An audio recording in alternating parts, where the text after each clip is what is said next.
बिस्मिल्लाहिर्रहमानिर्रहीम। अस्सलामुअलैकुम व्यूअर्स, जहान किचन गार्डन में वेलकम।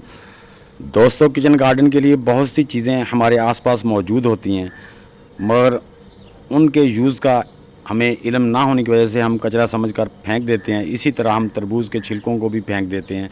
हालांकि हमारे पौधों के लिए तरबूज़ के छिलके बहुत ही मुफीद होते हैं। जिस तरह हम गर्मी में तरबूज़ खाते हैं तो हमें जिस्म में ठंडक का एहसास होता है और जिस्म में एक एनर्जी सी आ जाती है, उसी तरह तरबूज़ के छिलके भी हमारे पौधों में वही काम दिखाते हैं जो तरबूज़ खाने के बाद हमें महसूस होता है। आज मैं आपको बताने वाला हूं कि तरबूज़ के छिलकों को पौधों में इस्तेमाल कैसे करना है और हमारे पौधों को इन छिलकों से क्या क्या फ़ायदा मिलते हैं। वीडियो को मुकम्मल देखिए, लाइक और शेयर कर दीजिएगा। जो दोस्त मेरे चैनल पर नए आए हैं वो भी लाइक, शेयर और सब्सक्राइब करके बेल को दबा दें ताकि हर नई वीडियो की इतला आपको मिल सके। तो प्रोसेस शुरू करते हैं दोस्तों। जी व्यूअर्स, आपने भी तरबूज खा के उसके छिलकों को फेंकना नहीं है, बिल्कुल भी नहीं फेंकना। आप उनको ले लें, जिस तरह ये मैंने तरबूज के छिलके लिए हैं, आप भी इस तरह इनको ले लें। और ये हमारे पौधों में बहुत से इसमें न्यूट्रंस होते हैं, इसमें नाइट्रोजन होती है और बहुत से ही इसमें माइक्रोबिल्स होते हैं जो हमारे पौधों के लिए बहुत ही फ़ायदेमंद होते हैं। तो ये देखें दोस्तों, ये मेरे खरबूजे के जो बेल है देख रहे हैं आपको, इस पर माशाल्लाह खरबूजे लगे हुए हैं। इनको भी मैं ये और फर्टिलाइज़र के साथ साथ ये जो मैं तरबूज की फर्टिलाइज़र है ये भी मैं देता हूँ। और ये देखें माशाल्लाह ये बेल कितनी, हालांकि मेरे छत पे पड़ी हैं, कोई इस पे वो मैंने ग्रीन शेड नहीं डाला हुआ, धूप में पड़ी हैं, उसके बावजूद माशाल्लाह आप देख रहे हैं कि ये कितनी ग्रीनिश और सेहतमंद हैं। क्योंकि तरबूज़ के छिलकों से इन्हें एक बड़ी ठंडक मिलती है, जिससे हमारे पौधे जो हैं इस बेल की तरह और ज़्यादा बढ़ते हैं।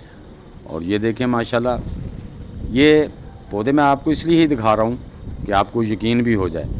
तो दोस्तों, आपने जो छिलके ले लेने हैं, लेके इनको आपने काट लेना है छोटा छोटा। मैंने इसलिए देखो पहले काट लिया है कि काटने का अमल बीच में करेंगे तो वीडियो लंबी हो जाती है। मैंने इनको छोटा छोटा काट लिया। आप इसको इससे भी ज़्यादा छोटा काट सकते हैं। जितना छोटा काट लेंगे उतना ही जल्दी इनका जो पूरा असर है इनके अंदर, जो इसके अंदर न्यूट्रंस हैं वो हमारे पानी में आ जाएंगे। तो आपने भी इस तरह इसको छोटा छोटा काट लेना है दोस्तों। आपने भी इसी तरह इसको छोटा छोटा काट लेना है। अब हम एक जार लेंगे, जार में इन सारे छिलकों को जार के अंदर इस तरह से ऐड कर देंगे। ये देखें, आपने भी इसी तरह अपने किसी भी बर्तन में, प्लास्टिक में, किसी में भी, ये मेरे पास तो गोली टॉफ़ी वाला जार मैं इसमें ऐड कर रहा हूँ। ऐड करने के बाद हमने ये तकरीबन 2 लीटर इसमें पानी डाल जाएगा, तो हम इसमें 2 लीटर पानी इसमें ऐड कर देंगे। तो दोस्तों, आपने भी इसी तरह 2 लीटर पानी इसमें ऐड कर देना है। ऐड करने के बाद आपके पास ढक्कन हो या किसी प्लेट से या इसको किसी चीज़ से कवर कर लेना है। कवर करके आपने इसको 24 घंटे के लिए किसी शेडी एरिया में रख देना है। तो जितने भी इसके अंदर न्यूट्रेंट होंगे वो सारे हमारे पानी में आ जाएंगे। तो जब हमारे पानी में आ जाएंगे तो वो पानी हम अपने पौधों को देंगे। वो किस तरीके से देना है वो मैं आगे आपको बताता हूँ। तो हम इसको अब शेडी एरिया में रख देंगे। तो दोस्तों, ये देखें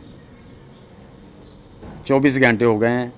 तो हम अब अपने पौधों पे मैं इस्तेमाल करके दिखाऊंगा आपको। अब हमने क्या करना है कि किसी और बर्तन में इसको छान लेना है। इसके जो पिल्स हैं वो इसके अंदर ना जाएं। तो पानी हमने लेना है, खाली पानी हमने एक जार में ले लेना है।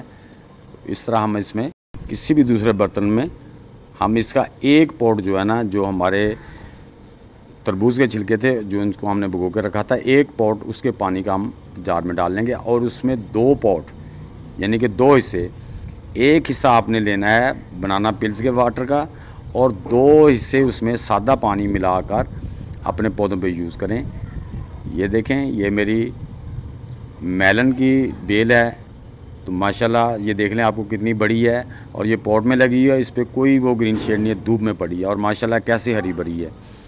तो हालांकि आजकल बहुत ही तेज़ धूप चल रही है। तो ये देखें मेरी बेल, इसी के देने से तरबूज के छिलके भी मैं देता रहता हूँ, इसका भी पानी इनको देता हूँ। तो दोस्तों, इसी तरह मैं आपको अपने टमाटर भी दिखाता हूँ कि उनको भी मैं, जब से गर्मी शुरू हुई है तो ये गाहे बगाहे इनको भी जो दूसरी फर्टिलाइज़र के साथ साथ गर्मियों में मैं अपने पौधों में लिक्विड फर्टिलाइज़र, कोई भी फर्टिलाइज़र है उसको पानी में डालकर 24 घंटे रख कर फिर इस्तेमाल करता हूँ, ताकि हमारे पौधों को कोई हीट, कोई चीज़ नुकसान ना दे। आप केमिकली फर्टिलाइज़र इस्तेमाल कर रहे हैं या ऑर्गेनिक, तो वो आप पानी में भिगो दें, कम से कम 8-10 घंटे 12 घंटे के लिए भिगो दें। आप शाम को भिगो दें, सुबह पौधों को दे दें, या सुबह के टाइम भिगो दें, शाम को अपने पौधों को दे दें, तो उससे आपके पौधे जो माशाल्लाह सेहतमंद हेल्दी रहेंगे। और गर्म फर्टिलाइज़र आपने गर्मी के मौसम में अपने पौधों को कोई भी नहीं देनी। तो दोस्तों अब हम अपने पौधों को उसी तरीके से फर्टिलाइज़र देंगे। एक पॉट इसका लेंगे बनाना पिल्स का जो वाटर हमारे पास मौजूद है, और इसमें 2 हिस्से सादा वाटर मिला देंगे, तो अपने पौधों में इस्तेमाल करेंगे। और मेरे माशाल्लाह टमाटर इस गर्मी में भी देखें कैसे हरे भरे हैं। तो दोस्तों आपको ये वीडियो कैसी लगी, अच्छी लगी है तो इसे लाइक और शेयर लाजमी कर दें। जो दोस्त मेरे चैनल पे नए हैं वो भी मेरे चैनल को लाइक, शेयर और सब्सक्राइब करके बेल आइकन को ज़रूर दबा दें, ताकि हर नई आने वाली वीडियो का नोटिफिकेशन आप तक बर वक्त पहुँच सके। तो दोस्तों इसी तरह इन्फॉर्मेटिव वीडियो के साथ मिलते हैं इंशाल्लाह।